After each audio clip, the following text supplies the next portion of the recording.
Au musée national du Mont Ngalemia à Kinshasa, la statue de Léopold II, roi des Belges, est toujours là. Alors que dans le monde on déboulonne les figures racistes, le roi colonisateur, qui avait donné son nom à la ville et fait du Congo sa propriété personnelle, n'a pas été attaqué. Et au musée, on défend son importance historique. Le statut de Léopold II, pour nous, ça nous reflète une histoire. Ça devient un mémoire, une référence à nos enfants. Donc, l'histoire, que ça soit mauvaise ou bonne, ça reste une histoire.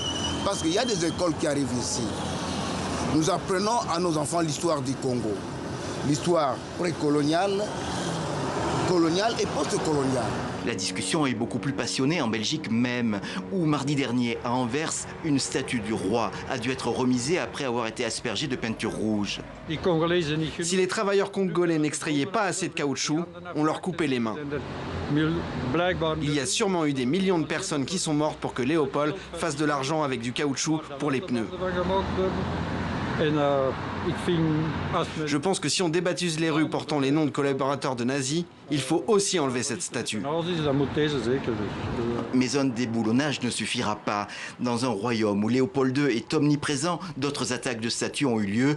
Et maintenant, c'est à coup de pétitions en ligne que s'affrontent les pour et les contre.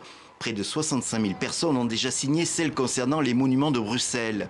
Problème, un historien a recensé au moins 440 évocations du passé colonial en Belgique, à travers les noms de rues, de statues ou les monuments. On peut enlever toutes les statues et en pratique ce n'est pas possible parce qu'il y a des bâtiments. Il faut contextualiser, mais il faut surtout utiliser ce momentum pour lutter efficacement contre le racisme et en finir une fois pour de bon. Mercredi, c'est la statue symbolique de la place du Trône à Bruxelles qui a été attaquée. Le député Calvin Soares veut maintenant déposer une résolution au Parlement belge. Il préconise entre autres la mise en place de nouvelles œuvres honorant la mémoire des résistants à la colonisation.